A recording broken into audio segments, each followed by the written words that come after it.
Assalamualaikum warahmatullahi wabarakatuh. Oke, hari ini kita akan belajar tentang fungsi kompleks dan transformasi fungsi kompleks ya. Kita awali dulu dengan definisinya ya, definisi dari fungsi kompleks. Apa itu definisi dari fungsi kompleks? Kalau kita di sini berbicara tentang fungsi kompleks itu sebenarnya sama dengan fungsi yang lain gitu ya. Nah, di sini kita definisikan bahwa misalkan S itu adalah himpunan bilangan kompleks. Oke. Nah, fungsi kompleks F pada S adalah aturan yang mengawankan setiap Z elemen S dengan bilangan kompleks W, gitu ya. Oke, jadi di sini yang dinamakan fungsi adalah aturan yang mengawankan setiap Z elemen S. Jadi misalkan kita di sini berbicara tentang himpunan bilangan kompleks S, gitu kan. Nah, dia misal terus kemudian kita berbicara tentang bilangan kompleks misalkan di sini Q gitu ya. Nah, di sini aturan yang mengawankan setiap Z elemen S. Jadi kita misalkan anggotanya S itu terdiri dari Z misalkan gitu ya. Oke, nah di sini kita punya W gitu ya. Nah, fungsi dari sini dari himpunan ini S kemudian ke Q gitu ya. Ini ada suatu fungsi ya. Oke, di sini ada suatu fungsinya, gitu ya. Jadi aturan yang mengawankan setiap Z elemen S dengan bilangan kompleks W. Sehingga kalau dinotasikan W itu sama dengan fungsi Z gitu ya. Oke, jadi kalau misalkan oke, jadi ini pemetaan ya. Oke. Kalau seperti ini kan kita juga kalian sudah familiar ya dengan suatu fungsi seperti ini ya. Jadi kalau suatu fungsi itu harus mengawankan tepat satu ya, itu kuncinya ya di situ. Fungsi itu mengawankan dia tepat satu ya. Oke, kita langsung aja ke contoh ya.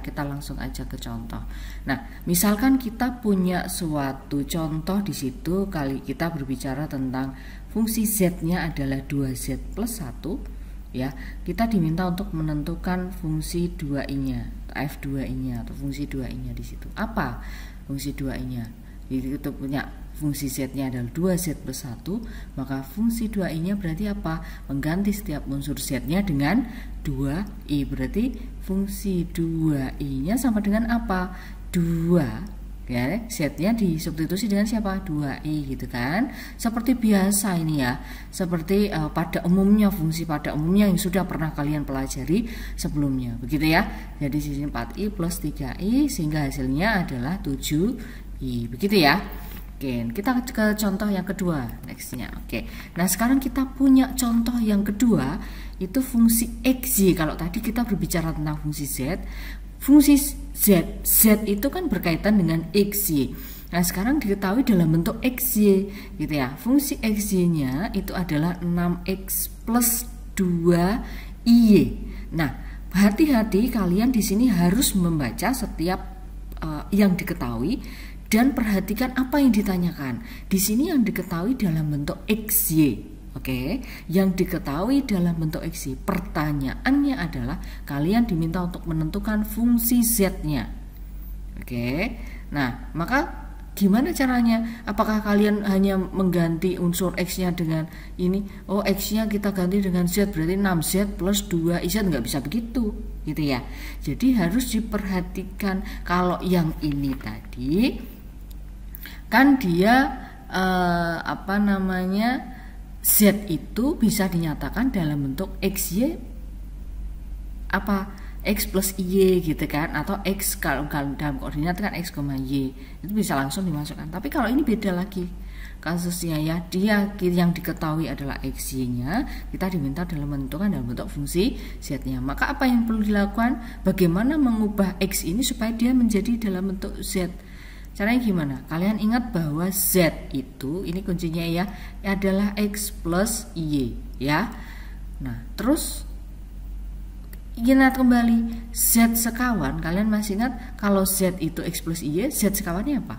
X min Y gitu ya. Nah, itu kita marginnya dari sini ya. Sehingga di sini apa? Kalau misalkan kita jumlahkan berarti kan Z plus Z sekawan menjadi siapa? 2X.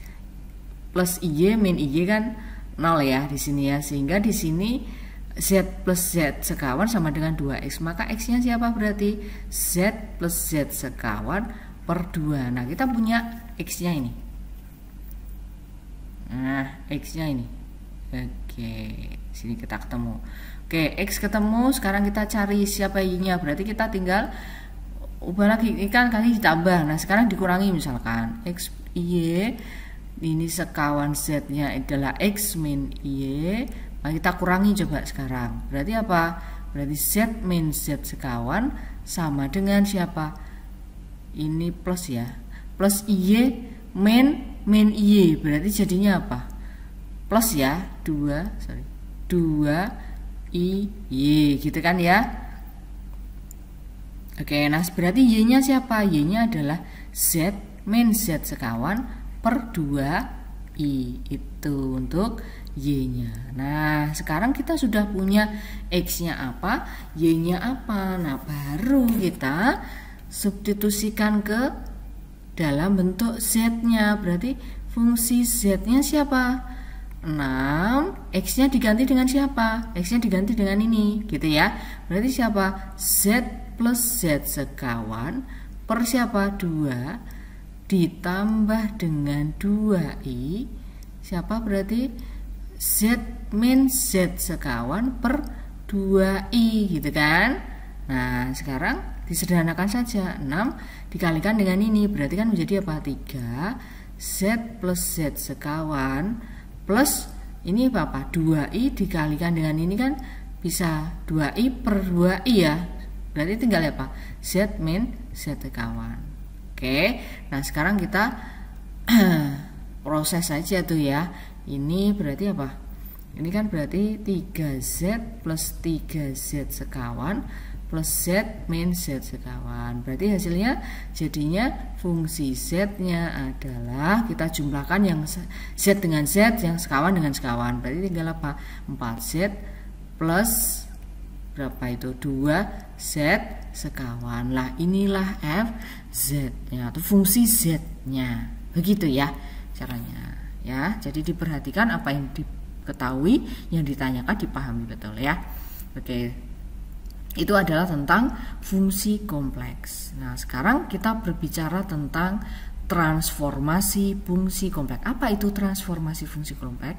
Jadi transformasi fungsi kompleks kita berkaitan dengan korespondensi antara titik-titik di bidang Z dengan titik di bidang W ya, atau biasa disebut dengan pemetaan atau transformasi dari titik di bidang Z dengan titik di bidang W. Artinya di sini kita punya Z ya, titik-titik di bidang Z dengan titik-titik di bidang W. Nah, kita tahu bahwa Z itu apa sih? X plus Y gitu ya. Nah, kita misalkan W-nya itu kita misalkan dengan siapa? Misalkan dengan U plus IV misalkan gitu ya. Kalau Z kita punya XY, kalau W kita punya UV gitu ya. Ya kita misalkan. Artinya transformasi ini apa? Berarti kita mengubah yang tadinya dalam bentuk XY menjadi ke pengubahan ke dalam bentuk UV gitu ya. Oke, itu transformasi. Jadi tadi kan dipetakan dari Z ke bidang W gitu. Oke, supaya bisa paham kita langsung ke contoh ya. Contoh. Nah, seperti ini ya. Kita punya fungsi Z itu 2Z plus Z sekawan. Nah, pertanyaannya adalah kita diminta untuk menentukan transformasi dari fungsi Z. Jadi kita punya fungsi Z-nya itu kan 2Z ini. 2Z plus Z sekawan. Nah, transformasi dari fungsi Z ini apa sih? Gitu ya. Itu pertanyaannya seperti itu, oke. Nah, sekarang kita ke yang A dulu. Transformasinya apa? Oke. Tadi kita punya, jadi kunci dari transformasi adalah bagaimana kalian menentukan apa? W-nya atau menentukan U dan V-nya, gitu ya. Kuncinya adalah bagaimana menentukan U dan V-nya, ya. Nah, kita misalkan bahwa ini ya. Kita misalkan, pertama kita misalkan W itu dengan siapa? Dinotasikan tadi dengan fungsi Z gitu ya. Sehingga di sini kita bisa tuliskan bahwa di sini kita tahu bahwa fungsi Z itu adalah 2Z plus 2Z plus sekawan Z ya ini ya. 2Z plus sekawan Z. Oke, berarti kita tulis siapa di sini?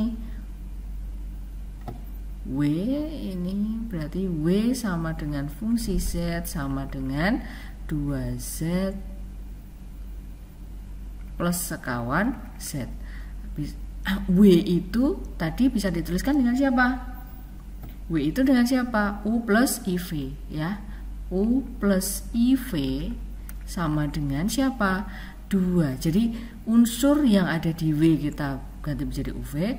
Nah, unsur yang ada di Z, kalian ingat Z itu berkaitan dengan siapa? XY atau X plus Y. Berarti X plus Y ditambah dengan sekawannya berapa sih? X min Y, gitu ya. Oke. Nah, berarti kita proses sehingga di sini 2x plus Y ditambah x min Y. Jadinya apa berarti di sini?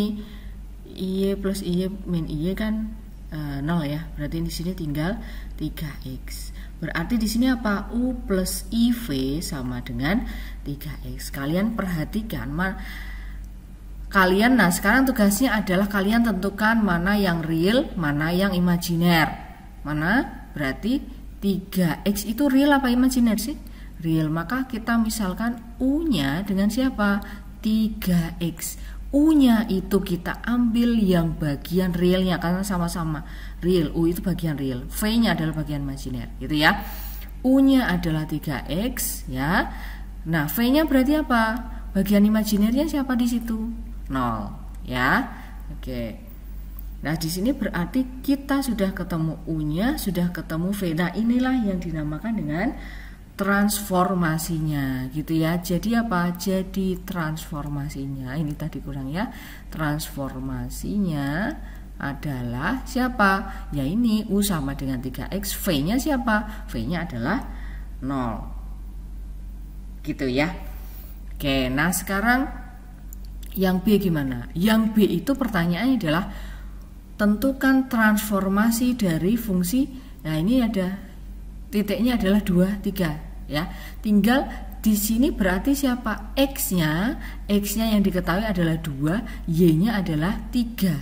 Nah, artinya di sini kan kita sudah dalam bentuk khususnya yaitu di titik tertentu ya. Maka transformasinya apa? Transformasi dari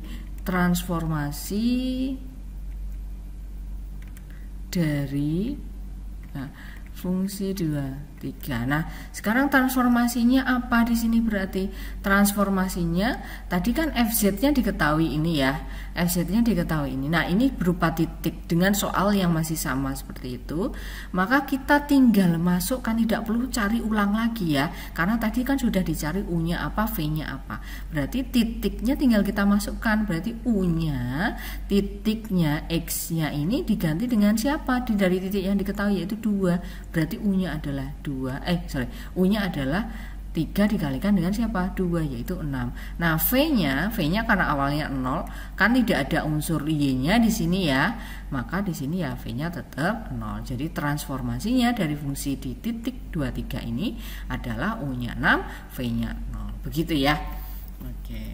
Itu adalah untuk transformasinya. Jadi ingat bahwa transformasi adalah sebenarnya kuncinya sama, kalian tinggal mencari bagian real sama imajinernya.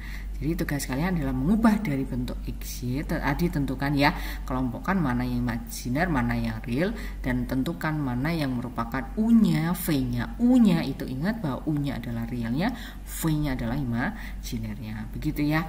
Begitu untuk hari ini tentang fungsi kompleks dan transformasi fungsi kompleks. Silahkan kalian coba ini untuk latihan soalnya. Begitu ya, silahkan ada 2 latihan soal, silahkan dicoba ya. Perhatikan dari apa yang diketahui, apa yang diminta untuk tentukan atau ditanyakan itu apa. Oke, seperti itu dulu untuk hari ini. Saya cukupkan dulu. Terima kasih. Wassalamualaikum warahmatullahi wabarakatuh. Semangat belajar ya.